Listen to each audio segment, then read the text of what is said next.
Hey, everybody, and welcome to Mega Shift Today. Today, I am joined with Sarah Greisdorf of Squarespace. She works on the community team at Squarespace, which we're going to learn all about today. Sarah has this amazing quality of making community not just a buzzword, but making the community have a heartbeat and thinking about metrics and helping people be seen and supported and feel connected around different products. And she's doing that at Squarespace. And so, how are you doing today, Sarah? I'm good. Thank you so much for that warm intro. That was so lovely. Really happy to be here. Thanks for having me on. You're so welcome. And I know what's so inspiring too is we met through the hackathon community back in 2017 to 2019. You were planning Boston hacks and have done a lot of really cool community work since, of course, leaving uni and really crushing it over there. So I'd love to learn a little bit about your title over there and what you're working on, what you're up to right now. Yeah, for sure. And it's so funny to think back on the hackathon days because at the time I was studying computer science and thought I was going to pursue a career in computer science.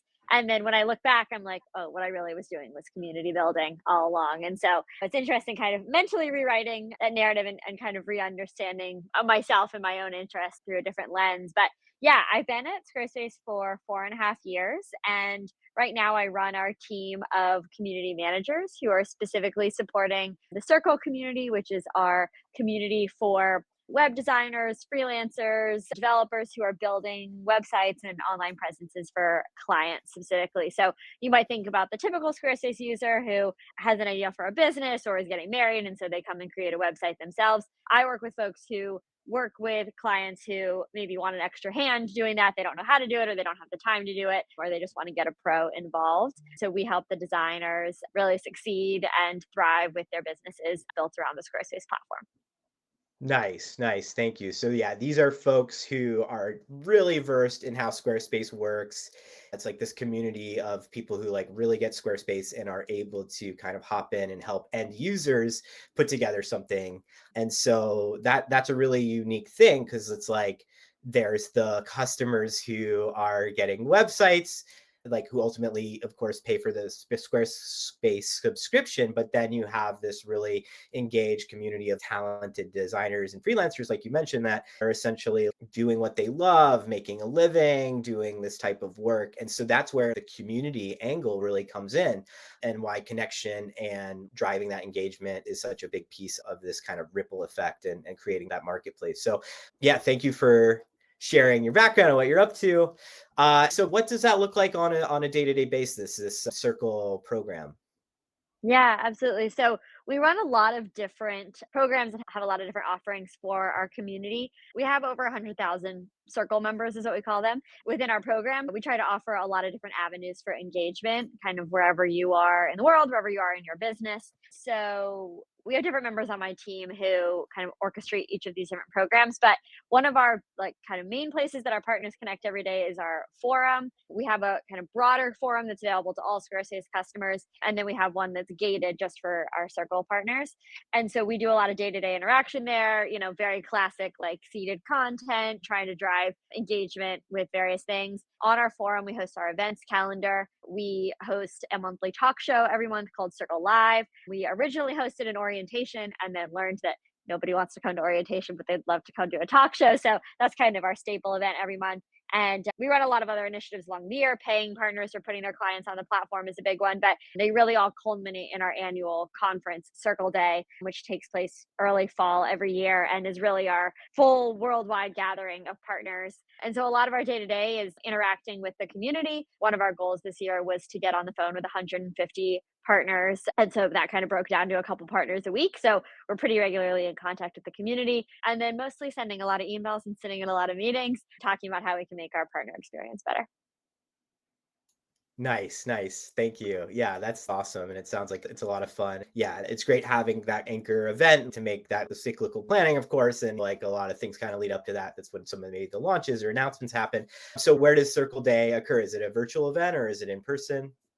Yeah, it's actually hybrid. So we this year welcomed actually the most folks we've ever had in person in our office. I think we had 175 people in the office, probably pushing our fire safety limits there, but just kidding, it was totally safe. But yeah, I had about 175 partners in the office, and then we had, I think, over 2,000 people join us live day of, and then many folks have watched the recording since. But it's really cool because we're such an online community the rest of the year, although I can speak to some of the things that we're thinking about doing next year to really make our online community feel more personal and in person. But we're really primarily an online community. And so Circle Day, having those 175 partners in the office, even though it's just like a drop in the bucket of the wider community, really kind of, I think, fuels our team's cups and fuels the cups of the community at large because we just love like gathering together. But we also run a lot of different programming to engage folks online. We try to be accommodating of different time zones. And then we get the recordings up of those sessions. I think the team does it honestly within like 24 to 48 hours. So pretty quickly, folks can kind of like tune in from wherever they are. Nice, nice. That's awesome. And Squarespace is primarily in New York, or you all host it in the New York or SF area? New York. Our Okay, headquarters cool, is cool. here in New York City. We also have a fairly large presence actually in Dublin, Ireland, and then have a couple other smaller kind of hubs around the world. But New York City is our HQ. Sweet, sweet. Yeah, thank you. So, as you mentioned, there's kind of these different freelancers, there's designers that you're engaging with. Could you say maybe a little bit more about the kind of the partner profile, if you will? What are some of the qualities of the folks who work with Squarespace and are stewards of the product, helping end users get their sites set up? What's unique about them? What's cool? Yeah, absolutely. So I think one of the reasons that Squarespace stands out as a platform and why it's attracted so many designers is that it's really easy to create something that's really beautiful. If you look at other platforms, there's a lot of like custom code needed to achieve anything that's like really feels beautiful and easy to use once it's in the customer's hands. But Squarespace, the entire platform is a drag and drop CMS. And so, folks who I think have a really strong eye for design, who have strong convictions about typefaces and colors and how everything should interact on a page, really find a home on Squarespace. It's been cool seeing kind of the breadth of folks. We have some folks who have niched down in really specific client bases. We have some circle partners who only work with therapists as their clients. We have one partner who I think only builds websites for pizza restaurants. So kind of regardless of what your desired client base is, like it's easy to kind of find a home on Squarespace. Thinking about like the range of designers, we have folks that are doing 1,000 websites a year on the platform, folks who have fairly large teams and have found some forms of efficiency on the platform, whether they're offering website in a day packages or some do like website in a week. And then we have folks that are like just getting started in their design careers, people who are just coming out of college with design degrees or are looking for a side hustle. We have a lot of moms who have started their families and then we're like, oh, I'm not quite ready to like go back and get a full-time corporate job somewhere. I'm going to go start a business on Squarespace. So they really span the gamut, but I would say the overarching unifiers between our members are just like a passion for design, for something that feels clean, and at the end of the day, something that feels like easy enough for a client to take over. I think because you don't need that much code on the Squarespace platform, you can create an experience where you can do the website and then hand it off to your client without them really needing any help. And that's pretty unique as compared to our competitors. We find that a lot of other platforms like really need the designer to be staying on to do a lot of the maintenance on the website, but when you build on Squarespace, you can like do the project, hand it off, and move on to the next client, which has helped a lot of our partners scale their businesses really well.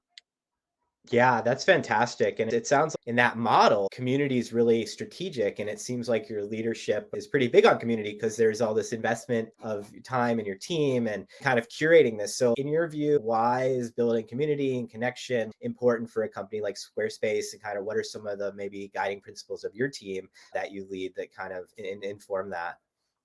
Yeah, it's so interesting looking at the history of our community. When we first started, it was before my time here. I've been here 4.5 years, but the community itself started actually April will be 10 years ago. Back then, we had very little to offer our partners. We, I think, had maybe a discount and the trial was like a bit longer, but we had no differentiation in the product. We had no payment for bringing your clients to the platform. Like, we literally had so little to give them, except for this idea that we could give them a title as circle members and start to unify them in this space. And so I think as opposed to other people who I think like have something to offer and then want the people to come. We had nothing to offer, but we started to have some people who were raising their hands to say, "Yes, I'm building for clients in this unique way," as opposed to building for the platform themselves. And so when I look at like how community has been integral to the growth of Squarespace, it's really like community grew out of this is all we had place, you know what I mean? And so because of that, I think the passion for it was very natural. There was no money being exchanged. There was no like we had nothing to give you. And so what people were bonding on was just like a shared passion for the platform. And I think that's really like sustained our growth for the last 10 years. And we've evolved a lot in terms of what we're able to offer our partners. And like I said, the conference only started a few years ago, all these programs, but just this sense of like, oh, you're building on this platform in this way. I'm also building on the platform in this way. Like, okay, let's go do it together. Like that was the birth of this community. I think when I look at like how it's been central to our growth in the time since then, since we have had things to offer, we've been able to build out like growth strategies, systems, processes that really take the best of our community members and then take the learnings from them and apply them to the rest of the community. So we have a incredibly large wealth of knowledge on the blog that we now have that's for our partners and also available to the general public. We regularly do these Circle Live talk shows where we bring on experienced designers and interview them about their experiences and they share wisdom with the community. So I think the key for us with community has been like, okay, let's not just like get them better at using Squarespace. Get them like in front of each other so that they can learn how to use Squarespace better. And I think, we have our team, which has, I think, 12 people on it. We're fairly limited in what we can do in a given week, but because they're all building and we can create kind of the spaces for them to share with one another, it's had like an incredible network effect. And so that's been really cool to see just the way that the community has evolved and grown kind of around what we've been able to offer. And I feel like in a lot of ways, it's like us responding to them and their needs rather than like them responding to what we can do.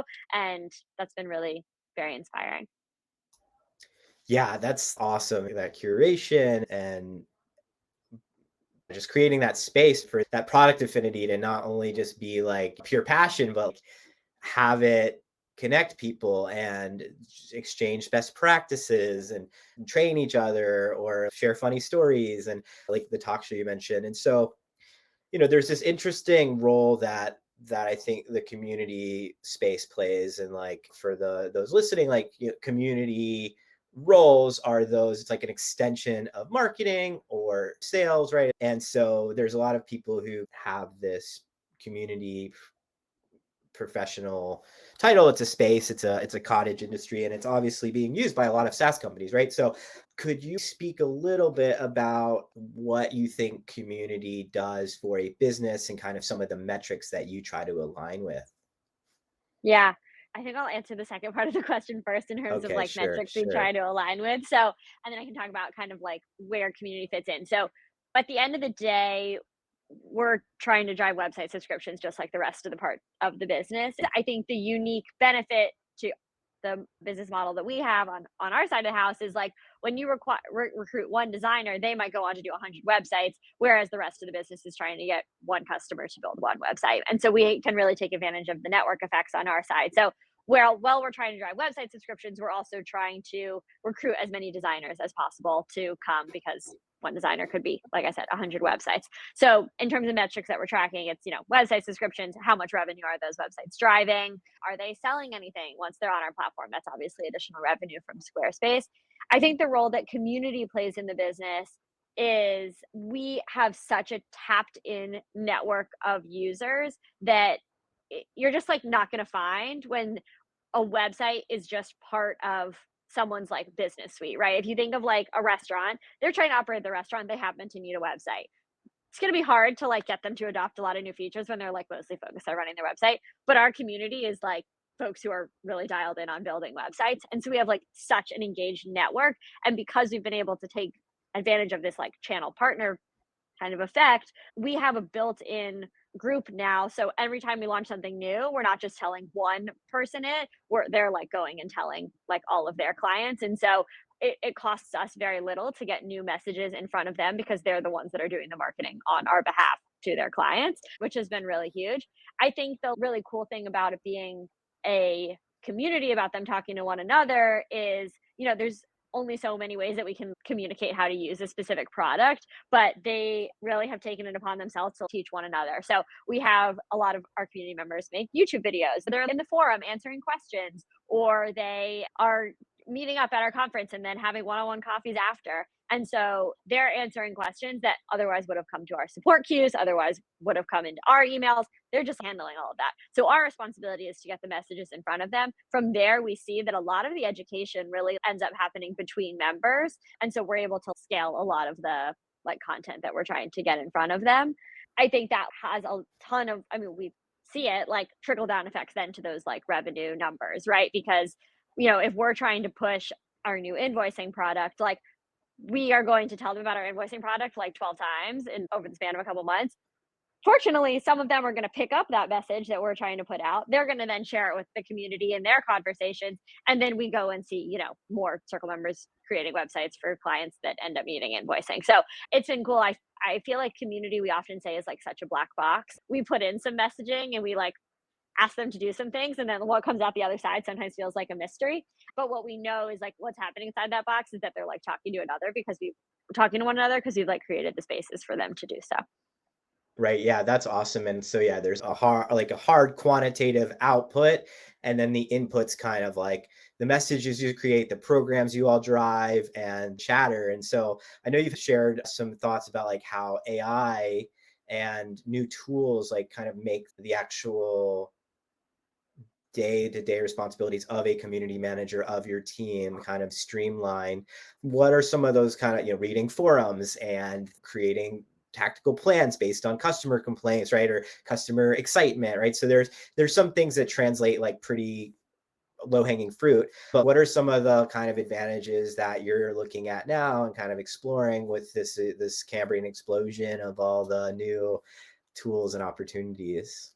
Yeah, I think twofold. The first is in streamlining our own operations as a community team. Like I said, we have over 100,000 partners. And so, anything we can do basically to save time on our side is helpful. Some things that I've particularly been looking at are, like I mentioned, we do these one on one calls with our community members every week.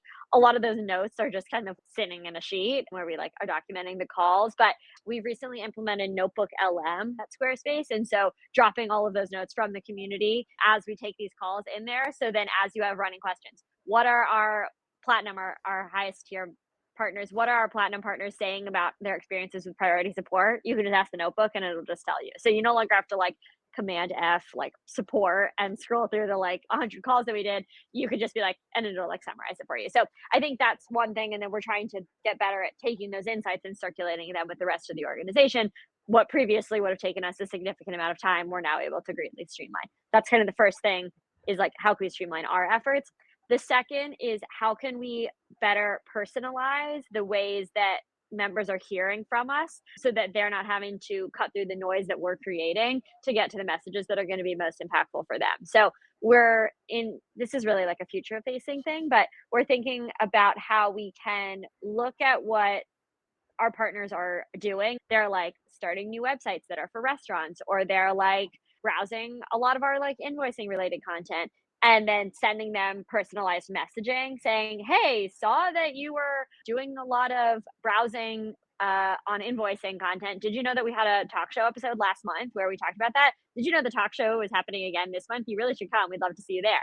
Or like for the restaurant example, like, did you know that we have like 3 of these blog posts about how you can be better supporting your clients who are building, restaurants, building restaurants. So like taking what we know, taking like data that we have that we know about them, and then surfacing that to these like AI systems to then get the message to them at the right time. Because like honestly, what our team has been doing is like trying to surface partners we think are going to be worth interacting with, and then just like shooting them an email inviting them to get on a call. But like it's really hit or miss. Like sometimes we get on the phone with people and they're like, I have no idea what circle is and I've never heard of it, and we're like, you're literally in our program, like what are you talking about? So like, was that a good use of our team's 30 minutes? Debatable. But like if we could partner with AI to look at these like all these factors for and all these inputs that we have from partners, and then these systems can surface who these valuable people are for us to be interacting with, and then automate that by sending them an email directing them to our community programming, that just like saves us boatloads of time. So that's kind of the main ways that I would say we're looking into it, with hopefully like many more ideas to come. I feel like we're really just scratching the surface. And I think we're hesitant right now to get AI overly involved in like our forums and the spaces where our members are communicating with one another. We really want to leave that peer to peer, but maybe I'll have a different opinion in a year. Yeah, yeah, that's awesome, and thank you for sharing that. So calling back to what you mentioned at the beginning, that you had this background in computer science and then you found your passion for community. I mean, the scenario you explained just now, is like a product community kind of framework. It's like, okay, we have this data, let's think about the customer journey, cross-reference this. So I guess, like, one, giving you credit that, that is thought leadership in your role, and that's awesome. And like just kind of thinking macro, a lot of people don't get that like off the bat. So I think obviously that's kudos to your leadership. But like from a functional standpoint, does your team kind of handle all that internally and just feed it to the AI systems, or is it kind of a cross-functional, a little bit of data science kind of conversation, or is it you kind of just really self-organize around that kind of, whether it's that kind of that initiative and implementing something like that, or another? Like, is it very cross-functional, or are you kind of just all storm? Yeah, the way that it has worked this year, which has not involved AI, has been utilizing data that's been surfaced to us by our data analysts. Cool, A cool. member directory where we can see a variety of data Hmm. at our partners. We are looking to implement a tool, and I won't say their name because we technically have not procured them, but we're Sure, looking to sure. procure a tool that would basically like automate all of that for us and save us a ton of time. Hopefully, pending approvals and such, we will have something like that implemented soon. But yeah, right now has been like a partnership with our data analytics team. Ideally, going forward, the data is like piped into the data is piped into the tool, and so we actually like don't need the data analysts help. They got like a million other things to go do. Ideally, like we don't really need their help with this, and the AI capabilities that exist can surface for us the valuable partners without us needing to kind of like comb through the haystack to find who they I hear that. And shout out to the data analyst team are. that is supporting Sarah's team on this. Yeah, it just comes back to like those creating those efficiencies, right? And like community teams, which are in above itself, like always kind of having to surface metrics and really say like community and revenue output, and it kind of really supercharge this kind of space, which I know you've spoken on publicly and stuff about before at some events. Well, that sounds really cool. And so from a welcoming folks to the community, getting folks involved in the community, what does that kind of journey look like? As you mentioned, there's a lot of folks who kind of take on different amounts of work, but what are the touch points, and like how do people get involved? Yeah, absolutely. So, one exciting thing that we did this year was historically you needed to be a contributor on 3 websites to join the community, but in March we lowered the barrier to entry. So now you need to actually just have a Squarespace account. You don't even need to have built or paid for a website to join the community. What that has enabled us to do is bring folks in who are much earlier in their web design journey and provide resources for them to get ramped up without needing to have demonstrated that they've done work already. Once a new person joins our community, they fill out a profile, they then get directed to our forum. From there, we like welcome them and they're invited to introduce themselves. The introduction thread is like one of the most like popping off places on the forum. People are like always welcoming, and it's cool seeing some of our more longer term members go back in and welcome new members.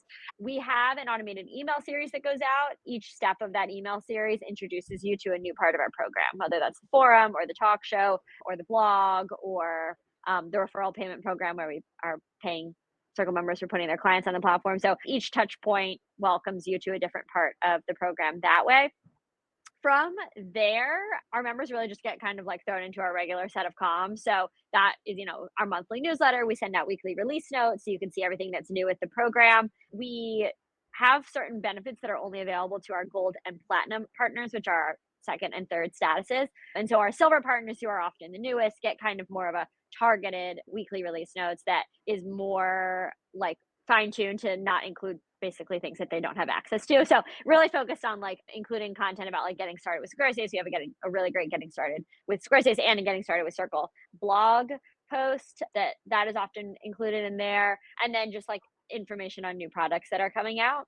We also, over the last 2 years, have released courses on how to become a web designer. So we have now 6 lessons in that course. The first 3 are really broadly how to become a web designer, and then the second 3 are how to take advantage of the e-commerce functionality that the Squarespace platform offers. So We direct our new partners there as well. So basically, if you want to become a web designer, we have like a million different things for you to learn from.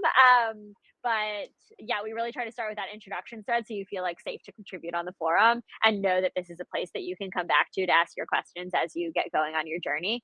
I can speak to two things we're looking at for next year. One is we're hoping to launch a forum directory. So right now, you can like click on someone's profile when they post and learn about them, but we don't have like a central place that partners are meeting one another. So super excited to launch that so you can like see all the partners that are like in Toronto and connect with them. So that'll be really good for new folks. And then also we procured a tool this year called Intros AI, which I know we've talked about, which allows partners to connect one-on-one for calls on a regular cadence. So you can meet regularly meet new faces in the community. We're going to be rolling that out hopefully for new partners come 2026 so that people who are new to the community can meet other people who are in a similar phase of their web design journey and kind of like be buddies as they grow their experience on the platform. Nice, nice. That's awesome. Well, it sounds like there's a lot of cool stuff in the pipeline, and like thinking about those hackathon days, like folks are, I guess Squarespace probably is a platform that never sleeps, right? And so sounds like you all have some really fun programming, and like with the global community, there's kind of always something interesting going on, and new information and new insights to gather. So it sounds like you're a busy lady, and it sounds like your team's really doing a lot. So this conversation's been really like insightful. Is there anything that like we haven't talked about that you'd like to share, or any other shifts with the mega shift that you're seeing in this space that you think are worth calling out? I mean, I think this shift is happening more and more. I think businesses are just maybe starting to catch up, but I think the role of in-person events and community is really like more important than ever. I think we like had a 2020, 2021, which is now almost 5 years ago, which is crazy. Like it was so easy to get someone, I feel like, to join an online webinar. And we've really seen, we've had to do so much iteration in the space to get people really like excited about that. But I think this is really gonna be the year of in person, but in new and creative ways. I'm not sure people, like, still just, like, wanna come to your, like, after work happy hour, and I think we're still trying to figure out what that looks like. One thing I'm excited to experiment with is, like, we have a really large portion of our community that's actually here local in New York, and we have such a great office, and so we do this monthly talk show, but it's only streamed online. I really wanna start, like, hosting viewing parties for the talk show here in the office. It's like a semi-live audience because they technically want to meet in the studio with us, but I think that's gonna be really cool. I think people want to be like part of something. And I think in the age of also of like influencers getting to go on these like cool brand trips, like can you take the magic, what feels like exclusive, and make everyone kind of feel like welcome and part of something special like that? Like for us, it would not cost us that much money to like get 3 pizzas and like invite people to come to our office to watch the show. But like for the people that come, that's going to have a significant impact probably on their loyalty to Squarespace because they're like, wow, they invited me into their space. They like made me feel welcome. And I think like there's so many lightweight ways to do this. I talk about this on LinkedIn all the time, but like those little touches that go the long way. I think pairing like this like crave that people have to like connect and be in person with like unique experiences that feel kind of like once in a lifetime is like such an unlock for like driving loyalty. And I'm like really excited to see how we experiment with that in the next year. Yeah, absolutely. That sounds like a lot of fun. Yeah, you guys have that talk show. We'll see who comes in New York. But yeah, it's exciting. I feel like with the I've well we the as of this week, I think Bending Spoons, which is a private equity firm, is buying Eventbrite. And now Luma, which is a very popular event gathering app, is like what Eventbrite used to be, and that's showing in the fact that Eventbrite was acquired. And so there's kind of a shakeup going on, but I definitely like resonate with what you shared. It's like, yeah, this in-person experience, because content is becoming a commodity, and like webinars are a commodity, right? So it's like, how do you differentiate from an experiential standpoint? And it sounds like you're doing a lot of fun exploration there. So we had Sarah Greisdorf from the Squarespace community team, running channel partnerships, really cool things in the pipeline, exploring new terrain, new domains, pun intended. And yeah, it was just great having you. So thanks for making the time, Sarah. Yeah, thanks so much for having me and for such good questions. This is a really fun chat. Definitely, definitely. Well, thanks everybody for listening and tuning into Mega Shift. We'll catch you all next time.